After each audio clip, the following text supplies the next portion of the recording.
pessoal, bem-vindo a mais uma aula de análise de projeto de sistemas. O que nós vamos ver na aula de hoje? Nós vamos falar sobre funções no Python, certo? No caso, nós vamos começar a criar nossas próprias funções. Vamos lá, então. Eu já passei... eu já falei por cima esse assunto na aula passada, certo? Mas vamos dar uma revisada. Eu sei que tem bastante gente que não estava presente e teve algum problema na aula passada que eu lembro. Tá? Muito bem. O que é uma função, certo? Nós podemos imaginar, certo? Vamos imaginar uma situação, fazer uma analogia. Nós estamos montando um carro, certo? Nós não precisamos criar cada parafuso do zero, certo? Você utiliza peças que estão prontas, certo? O motor vai vir para você pronto, a roda, o volante, tá? Em programação, as funções são como essas peças prontas, eles são blocos de código, certo? Que nós damos um nome, que vão realizar uma tarefa específica. Por exemplo, vamos pensar um outro caso aqui. Eu tenho que calcular um imposto, certo? E o cálculo desse imposto, ele envolve ali 10, 15 linhas. Não é algo tão simples, certo? E eu tenho que calcular este imposto várias vezes ao longo do meu código. Eu tenho que utilizar a mesma lógica 4, 5 vezes. Ora, até então, como que nós teríamos feito? Nós teríamos repetido essas 10, 15 linhas 4, 5 vezes, certo? Não mais. O que nós podemos fazer? Nós podemos isolar esse bloco de código, certo? Em uma função. E quando nós precisarmos daquela lógica, daquelas 10, 15 linhas, nós simplesmente chamamos a função pelo nome, certo? Uma das grandes vantagens, então, da função é o quê? Evitar repetição. Em vez de escrever o mesmo código várias vezes, nós chamamos apenas a função pelo seu nome, tá? Isso também ajuda na organização do nosso código. Fica mais fácil de ler, de entender o que está ocorrendo. A nossa função, ela não é que ela é obrigatório, mas o ideal é que ela realize somente uma tarefa, certo? Fica mais fácil de entender o que está ocorrendo ali, tá? E facilita também a manutenção do meu código. Foi alterado as regras do cálculo de imposto. Sem usar funções, eu teria que alterar, certo? A lógica em 4, 5 lugares diferentes, tá? Poderia dar problema, poderia esquecer de um lugar, alguma coisa assim. Com uma função, eu altero em apenas um local, certo? Muito mais simples. No mundo real, aonde que nós utilizamos de função, certo? Por exemplo, em um site nós vamos ter uma função validar o login, que vai receber 2 informações, um usuário e uma senha, certo? E vai verificar se de fato esse usuário e senha estão corretos ou não. Meu computador está travando, não está legal. Em análise de dados, por exemplo, uma função calcular média das vendas para um determinado vez vai retornar um resultado, certo? Em um jogo, uma função mover personagem em uma certa direção com uma certa velocidade, e ele vai atualizar a informação na tela para mim. Tá? Num aplicativo, uma função enviar mensagem para um destinatário com um certo conteúdo. E a função vai cuidar de toda a lógica da comunicação. Não teremos Kahoot hoje, teremos Kahoot semana que vem. Opa! Semana que vem, galera, prova, certo?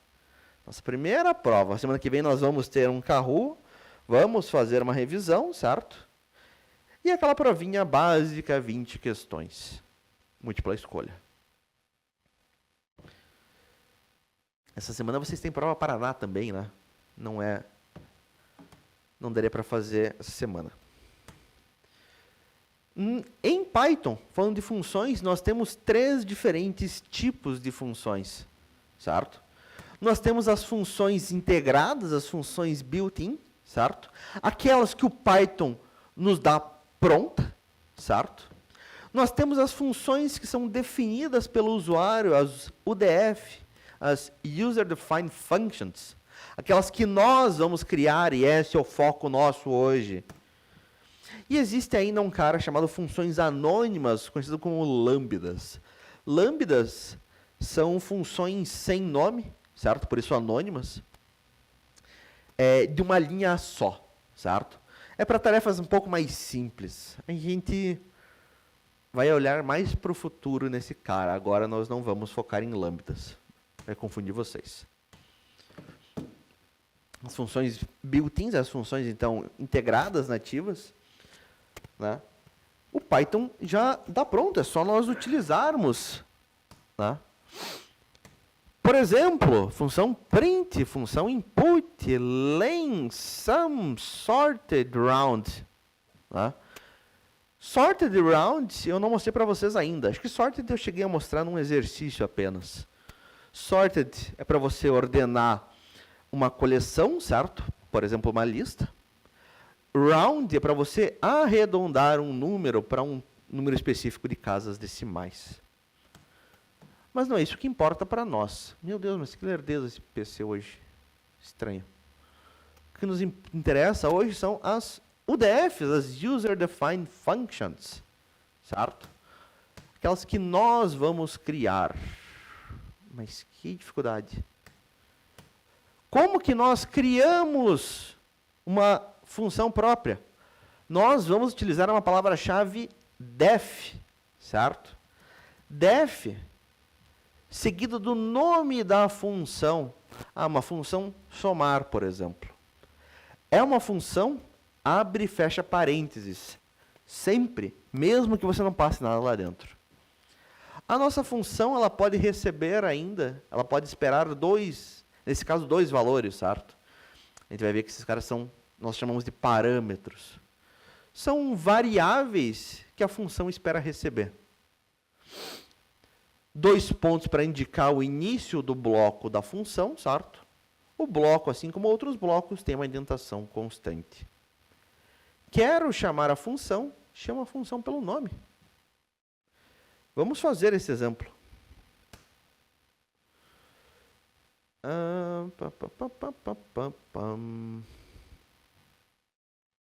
Você.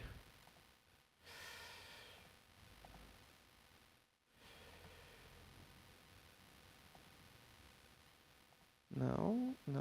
Vamos criar uma pasta nova.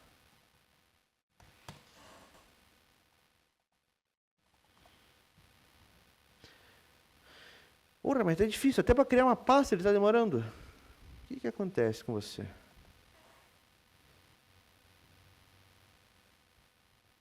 Não tá legal.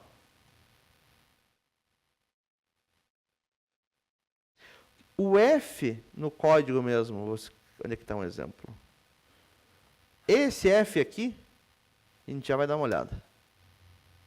Deixa eu só criar uma pasta, um arquivo. Aí. Esse F antes das aspas, certo? Isso aqui é uma F-string, certo? Qual que é a funcionalidade de uma F-string? Para colocar no meio de uma string o valor de uma variável, certo? Fruta, melancia. Minha fruta favorita é... E daí, dentro de chaves, eu coloco o nome da variável. Quando eu mandar rodar, quando eu for dar de fato o print, ele vai fazer o quê? Vai substituir o que está dentro de chaves pelo valor da variável. Nesse caso, minha fruta favorita é melancia. Ah, mas ele trocou o valor por amora. Então é amora. Vamos pedir para o usuário uma fruta. Podemos fazer também. Input. Digite uma fruta.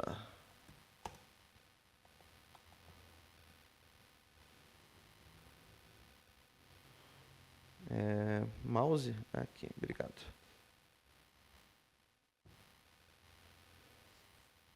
Tem que reiniciar esse PC para a próxima aula, tá insuportável. Dita uma fruta, abacate. Minha fruta favorita é abacate. Beleza, faz sentido. A ideia do F, seu Vinícius. Tá, F-string faz, ótimo. Muito bem, vamos fazer então um exemplo de função. Vamos fazer a função daquele exemplo. Palavra-chave def, para nós definirmos a função, seguida o nome da função, somar. É uma função, abre e fecha parênteses. A função, ela pode receber valores. Vamos dizer que para somar nós vamos receber 2 valores. Um número 1 e vamos receber ainda um número 2. 2 pontos para indicar o início do bloco da função. E daí o que a nossa função faz, certo? Ela vai gerar um resultado, que é a soma de número 1 mais número 2. E vamos dar um print, certo? Uma f-string, o resultado da soma é resultado. Legal. Tá aí minha belíssima função. Para eu utilizar dela, como é que eu faço? Eu chamo a função pelo nome. Somar. Somar espera 2 valores, um número 1 e um número 2. 5 e 7. Eu mando rodar. O resultado da soma é 12, certo? 5 e 7.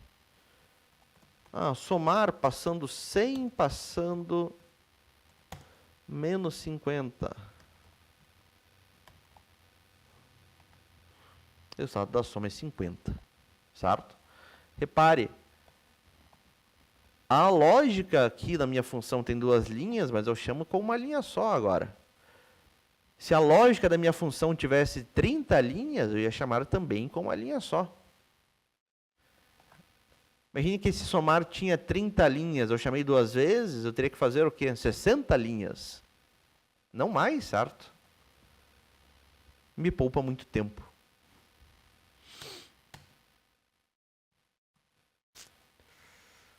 Muito bem. O que está ocorrendo aqui, então? Def, para definir o início da função. Palavra-chave, o nome da função, certo? Que nesse caso é somar, o nosso identificador.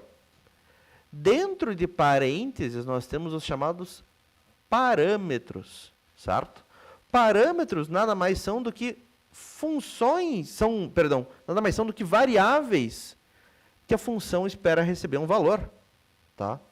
E 2 pontos para indicar o início do bloco. Não entendeu?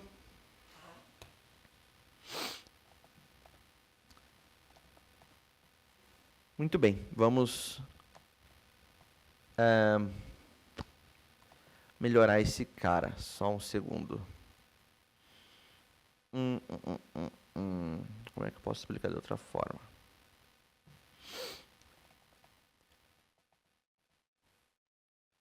Deixa eu dar uns prints de teste aqui.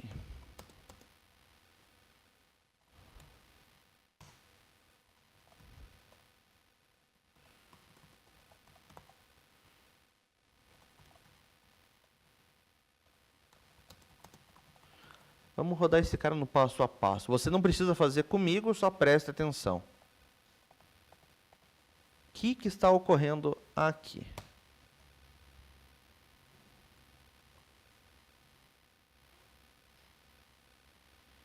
Como é que o Python trabalha com funções?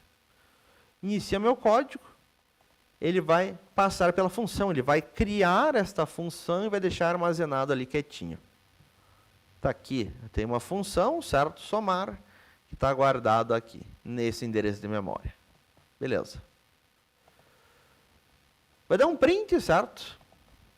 Em alguma coisa. E daí eu vou chamar a minha função somar, que eu criei anteriormente. E eu vou passar 2 valores para somar, vou passar 5 e 7. Este valor 5 vai para este parâmetro, para esta variável número 1. Este valor 7 vai para este número 2, certo? Chamou a função somar passando 5 e 7, vai para dentro da função. Número 1 dentro da função vale 5, número 2 vale 7. O que ele vai fazer? Vai somar 5 e 7 e vai guardar esse valor numa variável resultado lá dentro. 12, certo? E vai dar o print. O resultado da soma é, nesse caso, 12. Está aqui. Terminou a função, ele vai voltar para quem tinha chamado ele e vai seguir em frente. Nesse caso, ele vai dar print no Batman. E daí eu chamei novamente a função somar com outros valores agora. É só para indicar que nós estamos criando uma função. É uma palavra-chave, estamos definindo uma função. É sempre def. Def é o nome da função. Vamos chamar a função somar, passando 150. Vai para dentro de somar. Agora, na função, número 1 vale 100, número 2 vale menos 50. Mesma lógica, vai criar um resultado, vai dar print no resultado. Terminou a função, volta para quem chamou a função, certo? Terminou, vai para a próxima linha de código. E por aí vai. Beleza? Tem lógica como trabalhar aqui com funções dessa forma? Alguma dúvida, pessoal?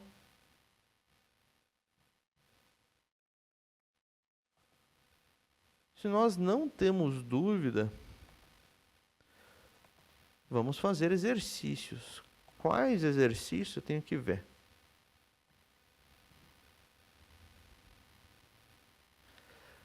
Vinícius, a palavra-chave def é para você iniciar uma função, certo? Para você dizer, olha, eu estou construindo uma função, estou definindo uma função nova. A palavra é uma palavra-chave, é sempre def. Estou definindo a função somar. A função somar espera receber esses 2 valores, certo? E o que a função faz? Quando eu for utilizar desta função, eu chamo ela pelo nome somente. Certo? Def, definir, certo? Estou definindo uma função.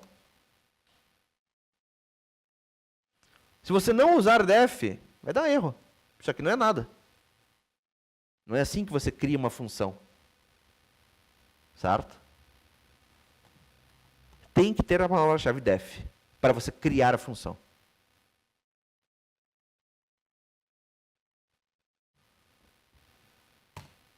Está aí o link do Live Share para vocês acessarem aqui a minha pasta, meu projeto. Deixa só eu ver quais exercícios que nós vamos fazer. Aqui em exercícios, repare que nós temos uma lista 04, somente com funções. Só deixa eu achar qual que a gente vai fazer.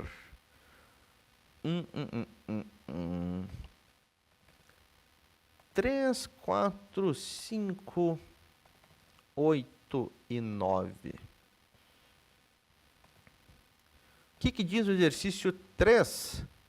Soma de 3 números.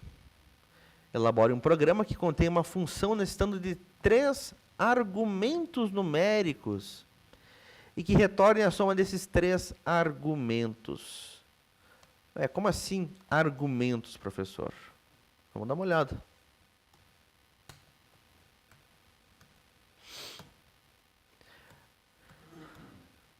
O que a função espera receber, certo? Quando nós definimos a nossa função, nesse exemplo aqui, esse número 1 e número 2, essas variáveis, ela tem um nome especial, nós chamamos de parâmetro, certo? É o que a função espera receber. O que nós passamos para esses parâmetros, o valor que a gente passa, nós chamamos de argumento, certo? Eu não me importo muito com terminologia, certo? Eu vou chamar como, por quê, tá? Mas isso aqui, tipo, é básico, pessoal, tá? É interessante vocês saberem. Cria uma função com os parâmetros tal e tal. Passe para essa função os argumentos x e y, certo? Parâmetro é o que a função espera receber, argumento é os valores que você de fato passa para a função. Então, o exercício pede então, uma função que necessita de 3 argumentos numéricos. Minha função ela vai ter o quê, então? 3 parâmetros. Eu vou passar 3 argumentos para esses parâmetros. Certo? Eu vou fazer esse 3 com vocês. Vocês vão fazer as outras funções, tá? Os outros exercícios. Muito bem. Vamos começar criando uma função, certo? Que necessite de 3 valores. Palavra-chave def, soma 3. E eu tenho que ter 3, então, parâmetros. Eu vou ter um parâmetro A, um parâmetro B e um parâmetro C. E o que eu retorne a soma desses 3 argumentos? A gente não viu o retorno ainda, eu vou dar um print.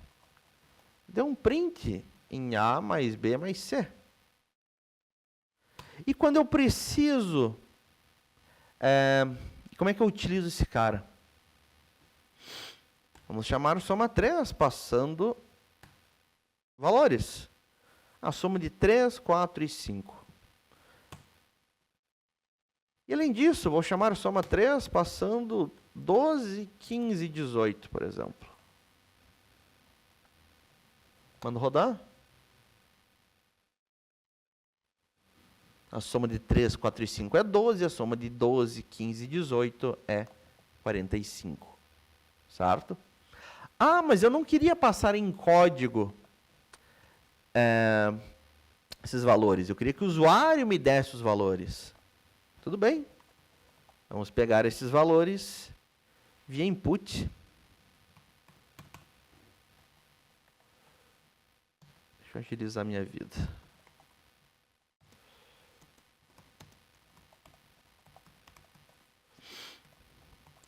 Digite o número.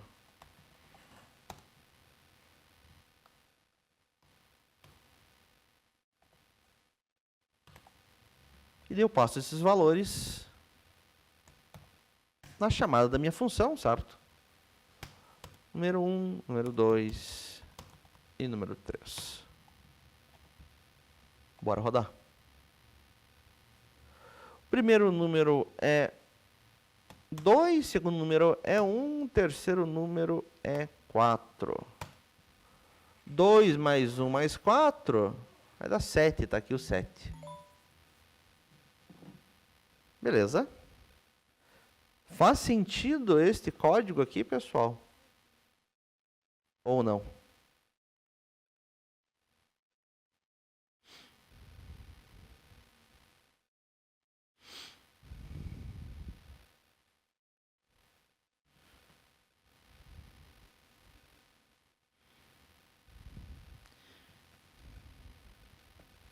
Não seria necessário definir que a é igual a número 1 ou não? Como assim a é?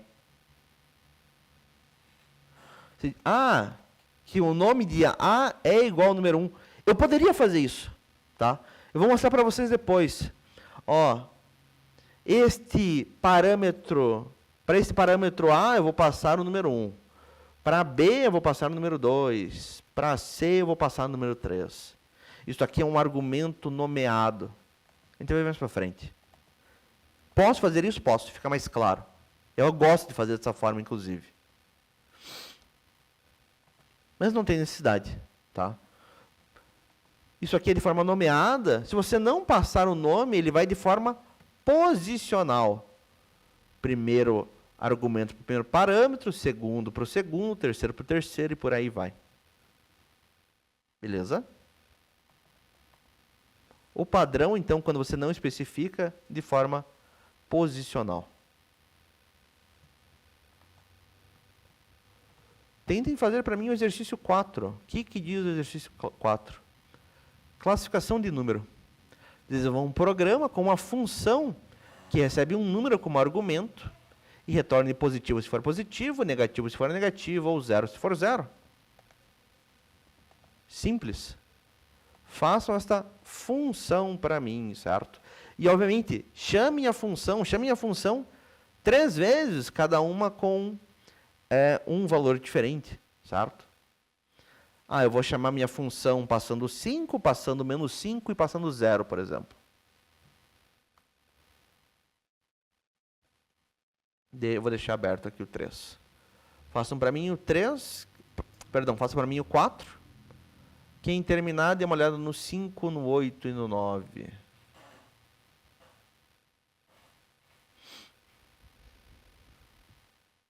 Dúvidas, me chamem.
Quem terminar, por favor, me avise, tá? Logo a gente corrige. Mostro.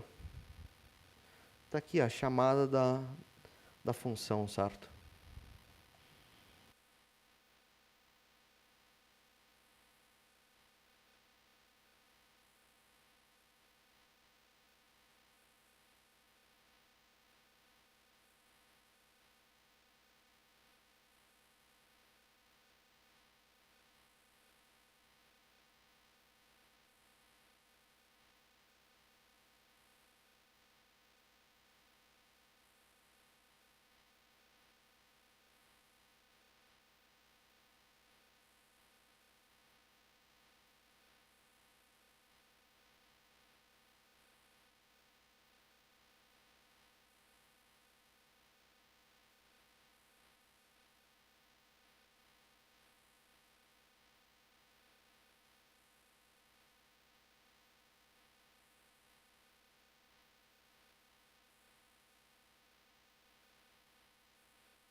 Quem terminar, então, por favor, avise. Não passe o código ainda, mas só diga, ó, professor, terminei. Eu já corrijo daí.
Beleza? Me passa o teu...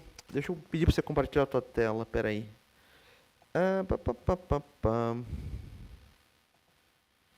Compartilha a tua tela comigo, Ana. Criar uma variável. Nome da variável, sinal de igual o valor da variável. Certo? É assim que a gente cria.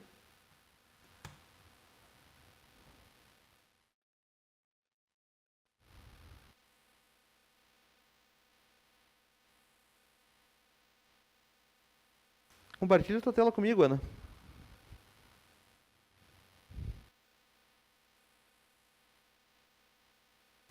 Ana, no dia que eu fui presencialmente, você que estava sentado na primeira fileira no meio, só para ter uma noção.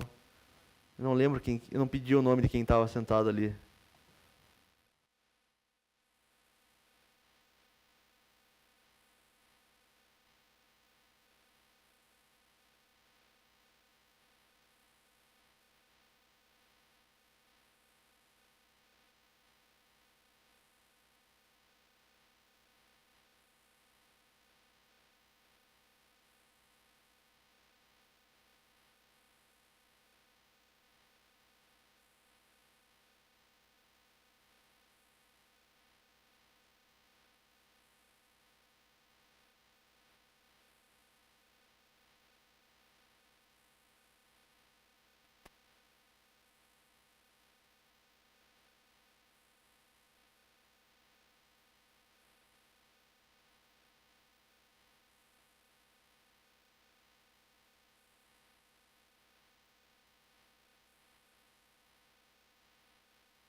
Ah, foi você, Theo. Você mandou do PC da Ana.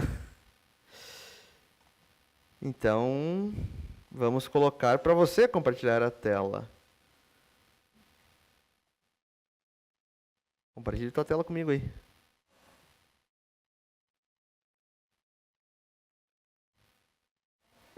Mas, galera, no dia que eu fui aí, quem que era a menina que estava sentada na primeira fileira no meio, que ela estava fazendo algumas perguntas, estava interessado no assunto? Eu lembro que o Pietro estava interessado, o seu Vinícius estava interessado e tinha mais alguém que era interessado. Era você, Vitória? Legal. Boa. Boa, boa, boa. Eu acho. Massa. Seu Theo, compartilha tua tela aí. Vamos dar uma olhada, vamos atualizar esse teu PIP aí.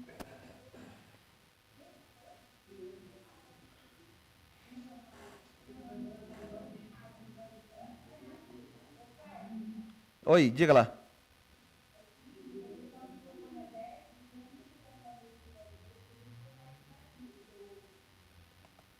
Tranquilo.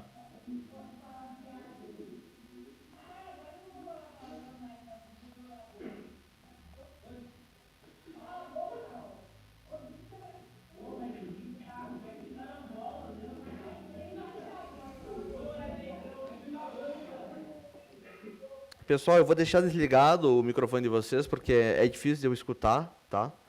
Eu mal consigo escutar a professora. Escrevam no chat daí se vocês tiverem dúvidas, por favor, certo?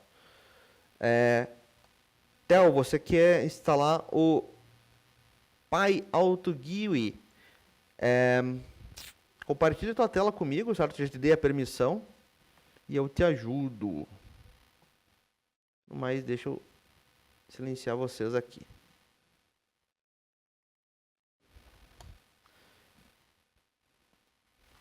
Aí, boa. Vai lá no VS Code. Dá primeiro de tudo um Ctrl mais para mim.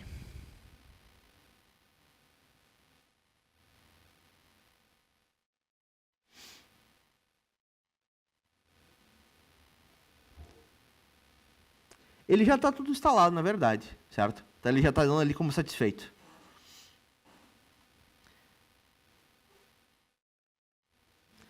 Dá um Ctrl mais, eu não consigo ver. Dá um Ctrl mais no VS Code. Cara, não adianta você me mostrar se você não me der um Ctrl mais.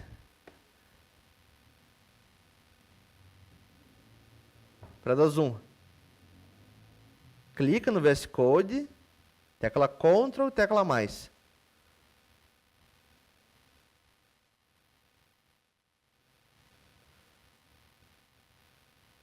Galera, eu tô... Vocês estão me ouvindo?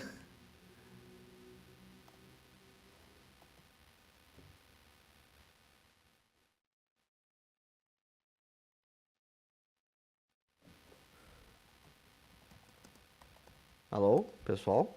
Temos alguém vivo? Vocês me ouvem?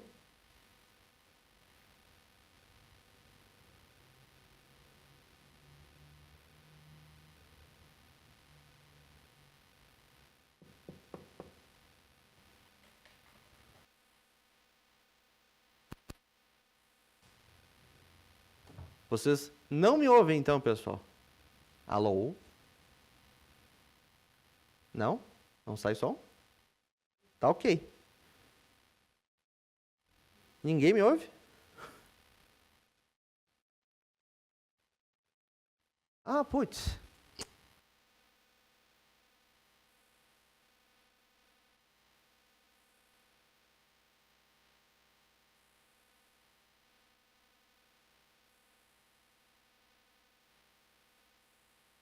Agora sim, perdão.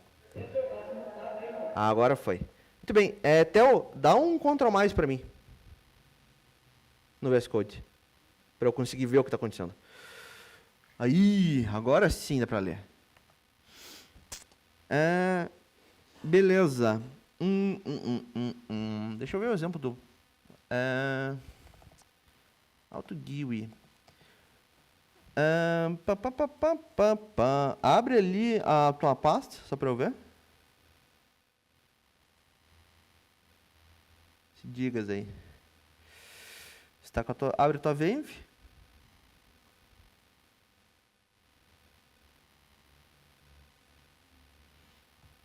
Abre a Venv, por favor. A tua pasta Venv. Só um segundinho, Vinícius. Theo, abre digas. Eu podia abrir no via código ali mesmo. Via VS Code. Quero dizer. Nossa, que lerdeza que tá. Não sei se é meu ou é dele. Abre via VS Code, eu não consigo ver via Explorer. Não. Ali onde tá teus arquivos, abre aquele digas que você tinha criado.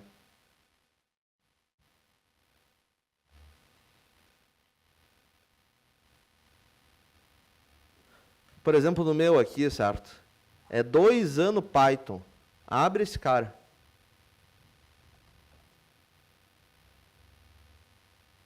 Abre teu digas aí. Isso. Abre ali venv. Clica na setinha de venv. Lado esquerdo.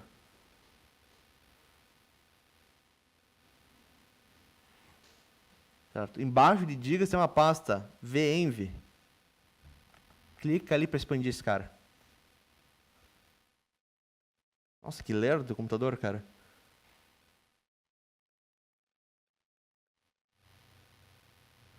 Não sei se é a internet, se é o teu PC, o que está acontecendo, mas está uma lerdeza brutal.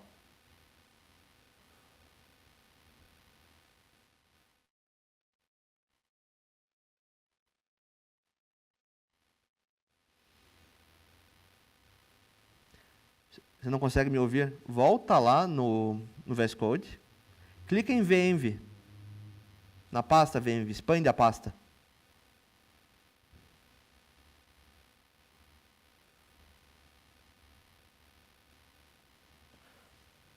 Aqui do lado esquerdo, certo? Venv. Clica em venv.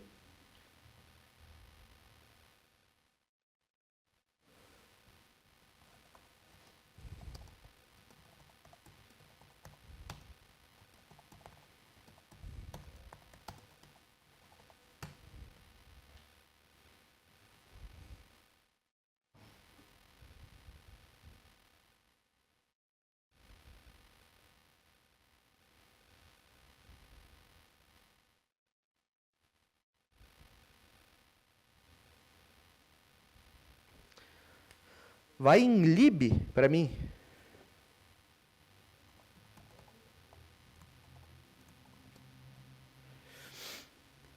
Tá.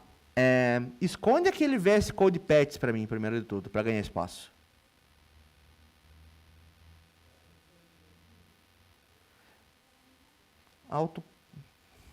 Tá instalado AutoPyGui. A tua VM está ativada.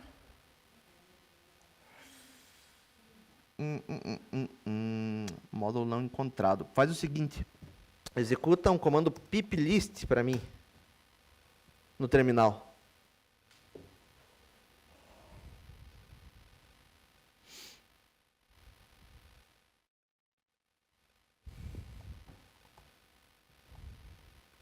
Mete um enter nesse cara.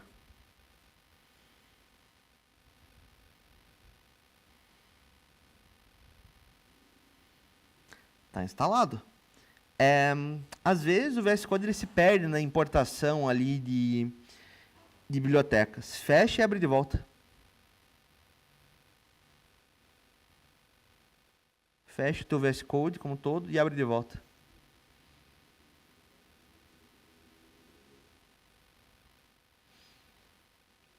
Tenta rodar teu código agora.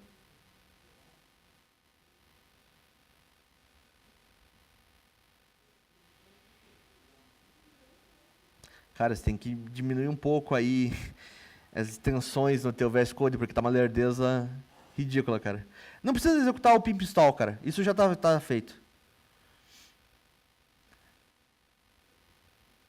Aliás, executa o pimp install, porque talvez ele não tenha pegando da venv. Vamos ver. Volta lá no código e ele só roda o teu automação PY.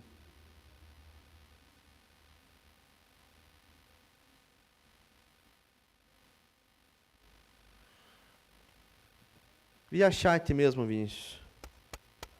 Só roda esse automação aí, Theo. Dá um play nesse cara.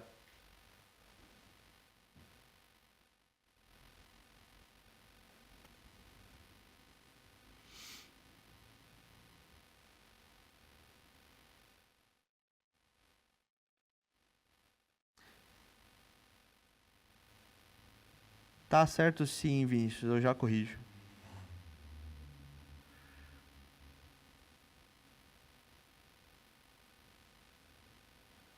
Então fechou, seu Theo. Era esse então o detalhe, tá? Às vezes na hora de importar ali, usando de venv, ele se perde um pouco, você tem que fechar e abrir de volta.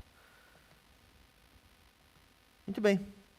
Vamos corrigir esse exercício então 4, pessoal, certo?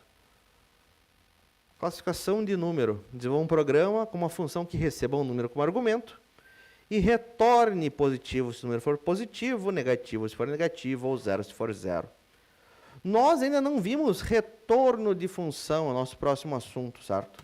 Vamos, por enquanto, dar um print, depois a gente volta para o return e entende o que está ocorrendo. Deixa eu só tirar aqui o seu tel. Valeu. Ops, eu removi ele da chamada. Não, removi, certo. Ótimo. Muito bem. Vamos criar para isso uma função, certo? Para classificar um número. Estou criando uma função, palavra-chave def. Palavra-chave def, o nome da função. Ela vai classificar um número. Ela vai classificar um número. Ela vai receber um número como valor. Nós temos um parâmetro, número aqui. 2 pontos, inicia o bloco da função. Como que vai ser aqui a nossa lógica, certo? Ora, eu vou ter uma estrutura de decisão. Se este número que eu estou recebendo for maior do que 0, ele é positivo. Vou dar um print positivo. Né? Por outro lado, se este número for menor do que 0, eu vou dar um print que ele é negativo. E por outro lado, por fim, certo? Se não é maior do que zero, não é menor do que zero, só pode ser zero. Vamos dar um print zero. E está feita a nossa função, vamos apenas utilizar dela. Vamos chamar a função classificar o número passando 5, passando menos 5 e passando 0. E quando a gente roda, está lá, certo? 5 é positivo, menos 5 é negativo, 0 é 0. Poderia até fazer uma f-string aqui, certo?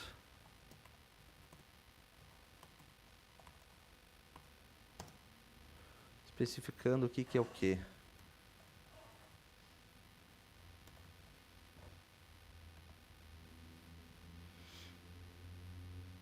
Cinco positivo, menos 5 negativo, 0, 0.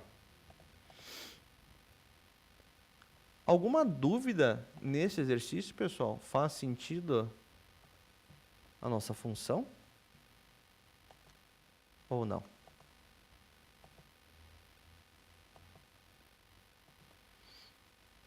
Diga lá, seu Vinícius.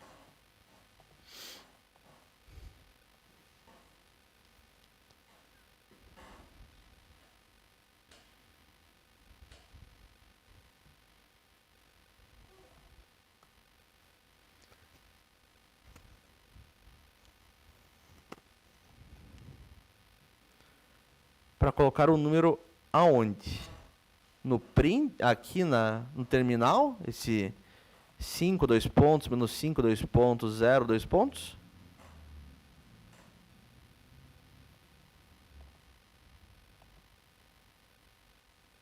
Como eu fiz aqui? Ou você, tipo, para receber do usuário? O usuário vai me digitar um número e vai verificar. Qual que é a tua dúvida?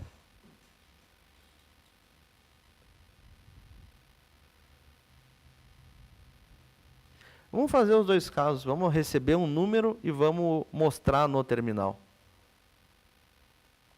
Ora, para receber um número é simples, certo? Input. Digite um número. Esse número eu vou ver se ele é maior do que zero, menor do que zero. Eu vou converter ele para um tipo de dado numérico, lembrando que input sempre retorna uma string. Eu vou converter para um inteiro, por exemplo. E daí eu vou chamar classificar o número passando esse número.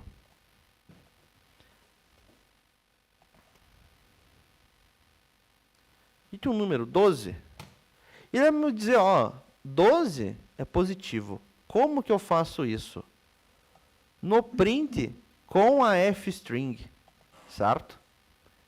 F abre aspas, e aonde eu quero colocar, certo? O valor daquele número, nós colocamos dentro de chaves, certo? Por que que apareceu? Esse número do usuário que eu estou recebendo via input, eu estou passando para a função, certo? Neste parâmetro num. Num vai valer o que o usuário me digitou de número. E na hora de dar os prints, eu coloco, então, o valor desse num. Tem lógica, seu Vinícius?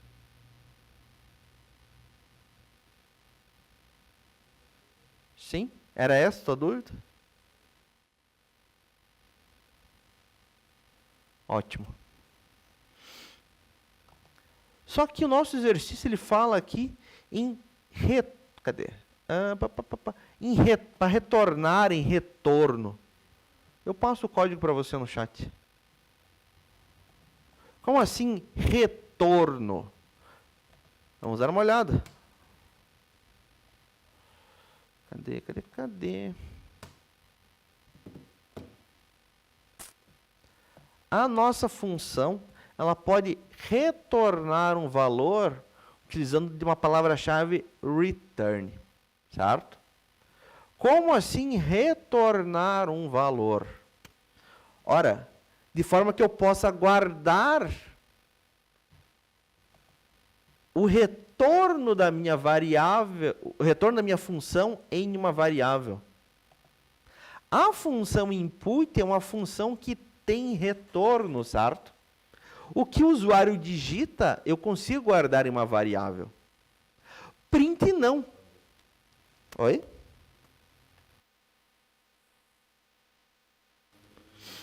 Print não, certo? Eu não faz sentido eu colocar numa variável o retorno de um print, certo? Por quê? Porque print é uma função que não tem retorno. Eu não posso guardar. Um bom exemplo disso é... Deixa eu até abrir aqui o meu teste. São os métodos remove e pop da lista, certo? Lembrando que um método é uma função que pertence a alguém, né? Então a lógica é a mesma. Eu tenho aqui uma lista de frutas.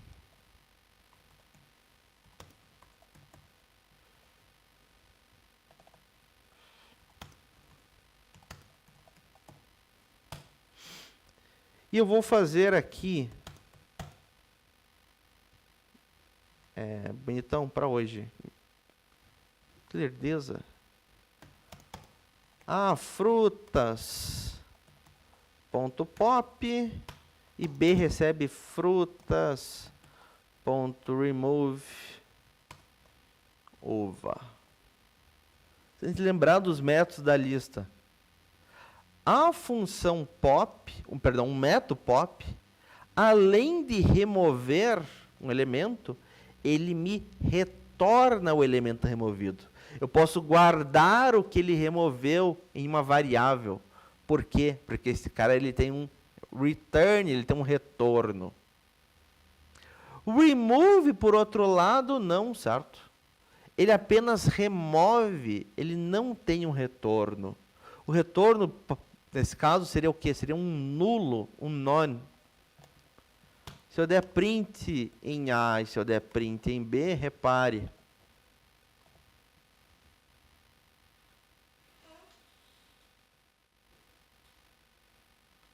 Para hoje.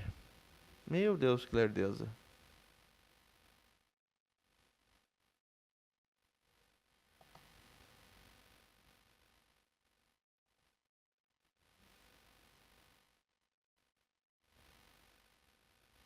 Porra, difícil. O retorno de frutas.pop eu estou guardando na minha variável A, dou print em A. Está aqui o elemento que ele removeu, nesse caso a amora, certo? Frutas.remove em uva, como o remove não tem um retorno, se eu tento guardar esse valor numa variável, eu vou ter apenas um nulo, não tem nada aqui, certo?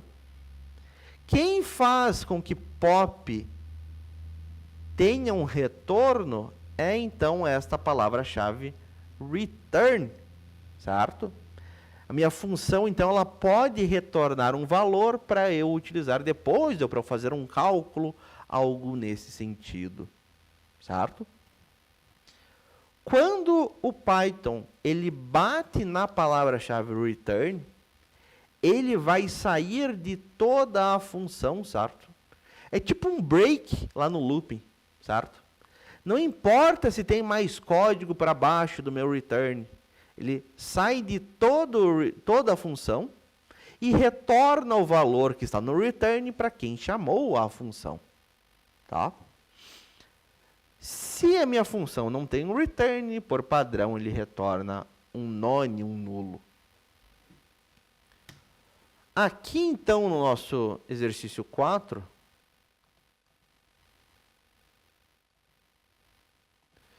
eu não consigo guardar se ele é positivo ou negativo, ou zero, em uma variável. Eu até consigo, mas o resultado disso aqui vai ser sempre um nulo, não importa se é positivo, se é negativo, se é um zero.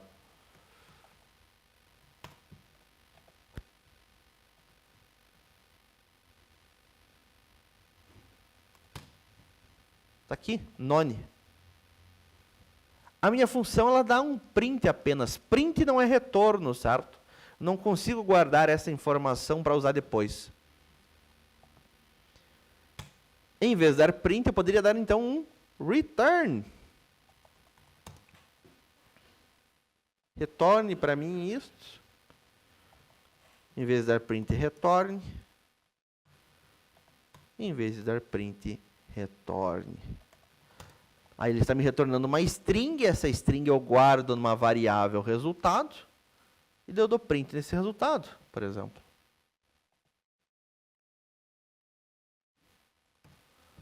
Nesse caso aqui, o resultado prático é a mesma coisa, mas se a gente fizer um outro exemplo,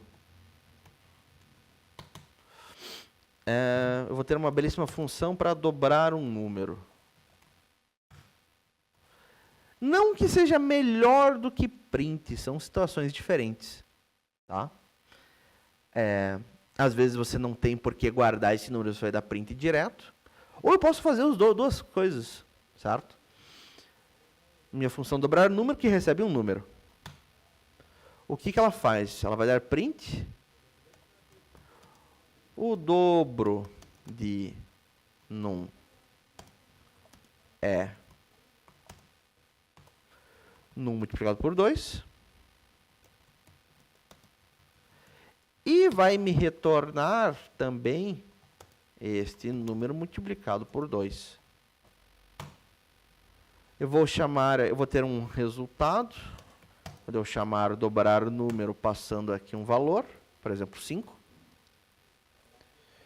E daí eu posso fazer o que eu quiser com este resultado. Eu vou fazer uma conta, sei lá. Esse resultado menos 1.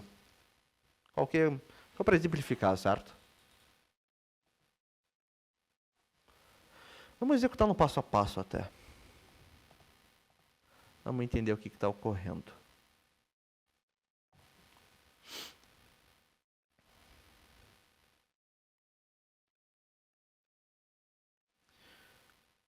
Python cria minha função dobrar número, deixa guardado, certo?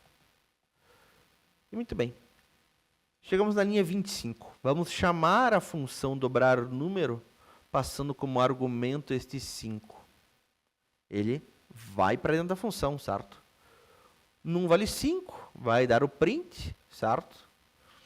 O dobro de, nesse caso, 5 é 10. Está lá.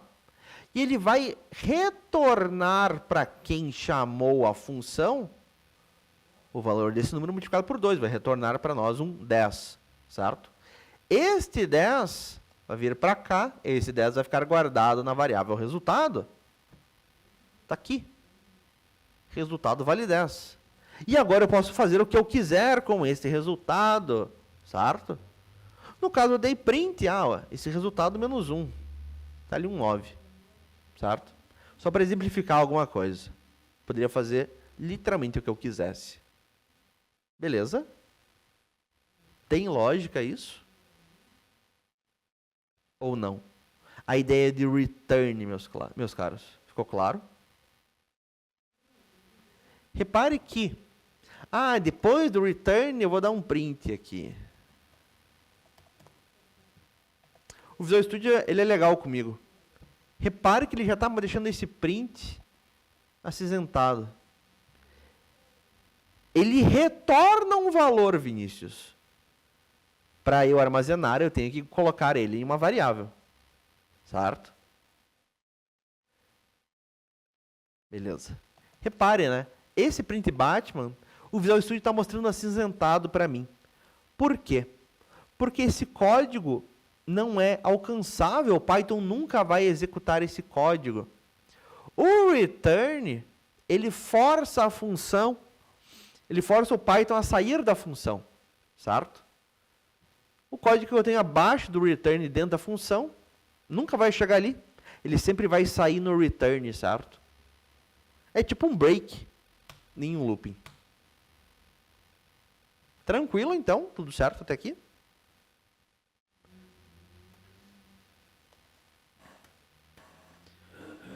Muito bem.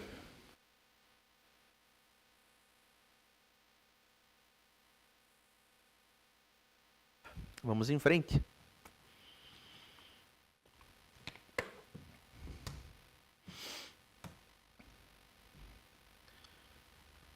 novamente, os parâmetros de uma função são variáveis que a função espera receber, certo?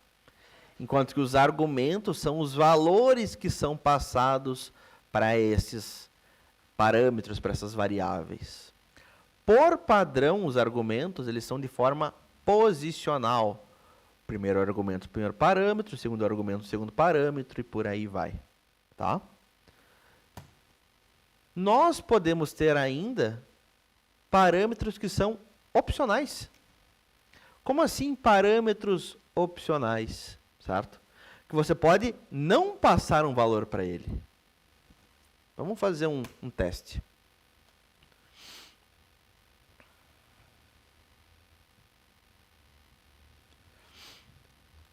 Vamos comentar esses caras.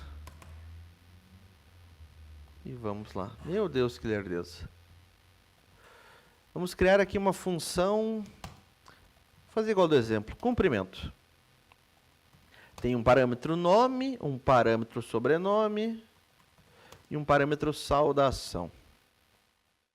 E o que a nossa belíssima função faz? Ela dá um print. Saudação.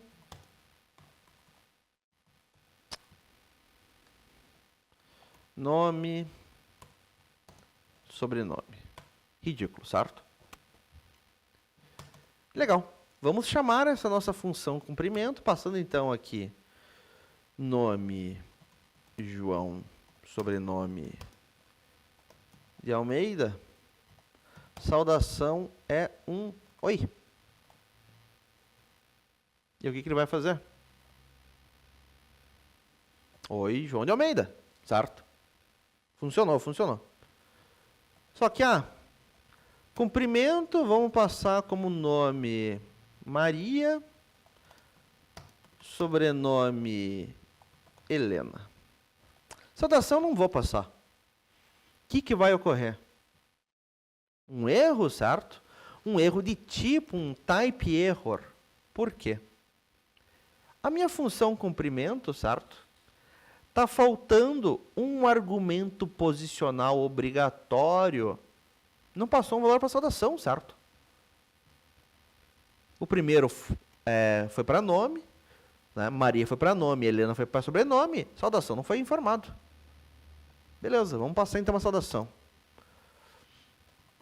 Olá, e vamos passar mais um valor aqui, Batman.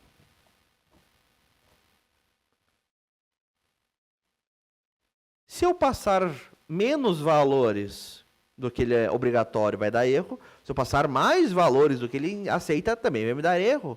Também é um erro de tipo, certo? Nossa função comprimento, ela recebe 3 argumentos posicionais, mas foram dados 4 valores posicionais, certo? Ele não entende o que fazer com esse último cara. Vamos remover então. E agora, obviamente, funciona, certo? Mas eu não quero passar esse olá para a Maria. O que eu posso fazer? Eu posso ter um parâmetro, certo?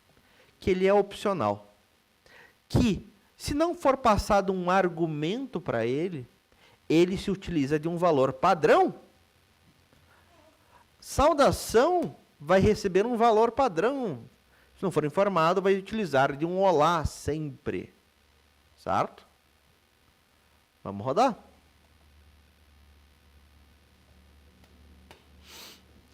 Repare. No caso do João, eu passei um valor para a saudação. Eu passei esse oi. Você utilizou do oi. No caso da Maria, como eu não passei um argumento para a saudação, ele utilizou o valor padrão de saudação, certo? Está aqui o olá da Maria. Tem lógica isso, pessoal? O que vocês me dizem? Tranquilo, não tranquilo? Certo, não certo?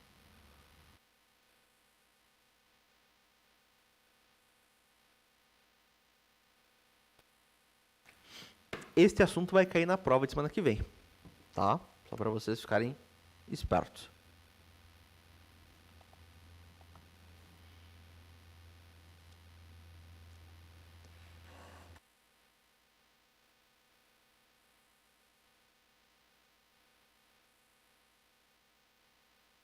Muito bem, não tendo dúvidas, vamos em frente.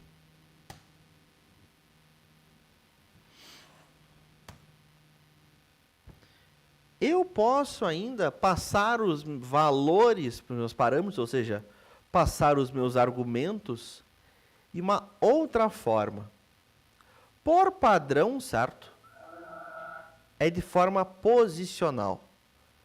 Primeiro argumento, primeiro parâmetro, segundo argumento, segundo parâmetro, e por aí vai. Eu posso passar ainda de forma nomeada, certo? Eu vou dizer, olha, para este parâmetro vai receber este valor, este outro parâmetro vai receber esse outro valor. E neste caso, a ordem não mais importa, certo? Temos aqui o exemplo, função comprimento com os parâmetros nome, sobrenome e saudação. Quando eu chamei aqui na linha 5 a função comprimento, eu disse que sobrenome vai receber o valor Helena, nome vai receber o valor Maria. Repare, não está na ordem, certo? E vai funcionar também, tá? Repare que esse não importa tem um asterisco, por quê? Se você combinar as duas formas, de forma posicional e de forma nomeada, você tem que passar primeiro os valores posicionais, depois os nomeados, certo? No caso, eu não especifiquei João é para nome. Daí eu passo saudação e sobrenome de forma nomeada, e daí eu posso alterar a ordem. Beleza? Tem nexo isso?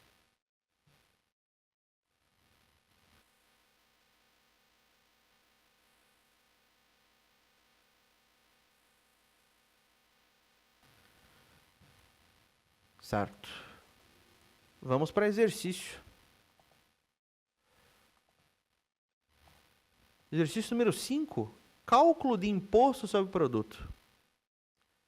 Crie um programa com uma função chamada soma-imposto. A função deve receber dois parâmetros, taxa e imposto, que é o percentual de imposto sobre vendas, e custo, que é o custo de um item antes do imposto. A função deve retornar o custo após adicionar o imposto sobre vendas.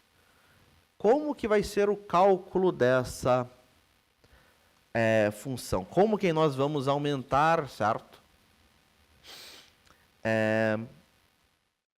Como que nós vamos adicionar a taxa de imposto ao custo? A lógica aqui vai ser o quê? Vai ser o custo multiplicados por 1 mais a taxa de imposto divididos por 100, porque eu estou imaginando que o usuário está passando para mim como taxa de imposto 10, de 10%, não 0,1. Por isso que eu divido por 100. Essa aqui, então, é o cálculo. Vocês têm que fazer todo o resto, certo? E repare, a função deve retornar. Você vai ter que ter uma palavra-chave return para isso. Tentem fazer esse cara e já corrigimos. Dúvidas, me chamem.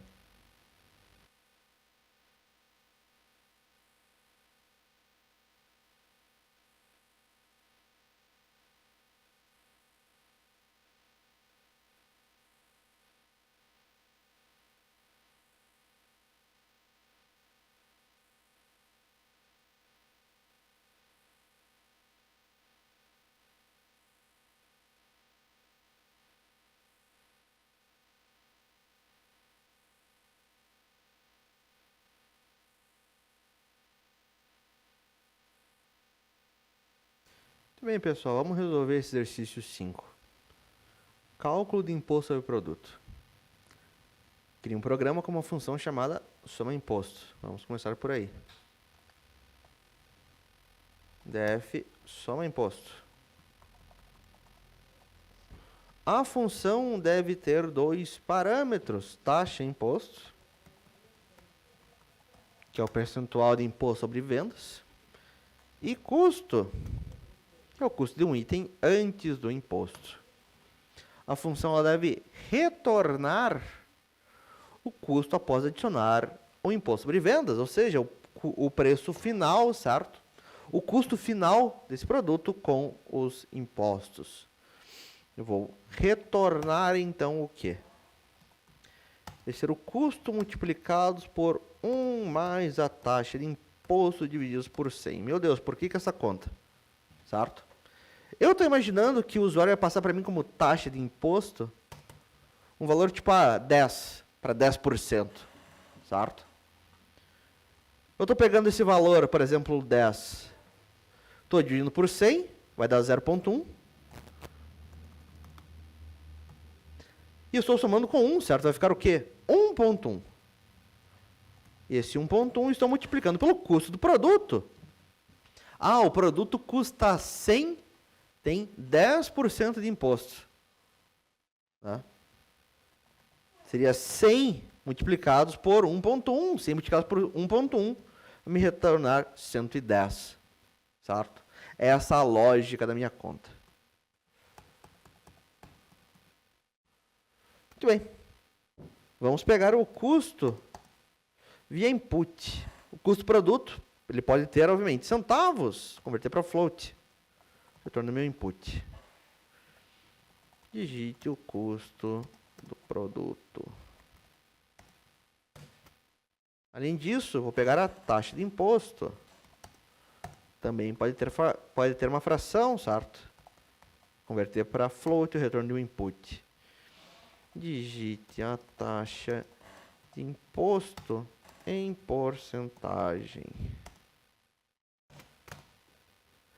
E o novo custo desse produto vai ser o quê? Quando eu chamar a minha função soma imposto, o computador,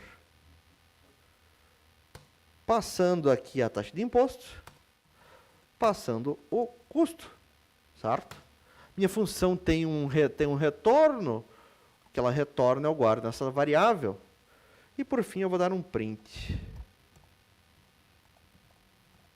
Custo do produto com imposto. É o novo custo, é dinheiro, 2 casas decimais. Vamos rodar.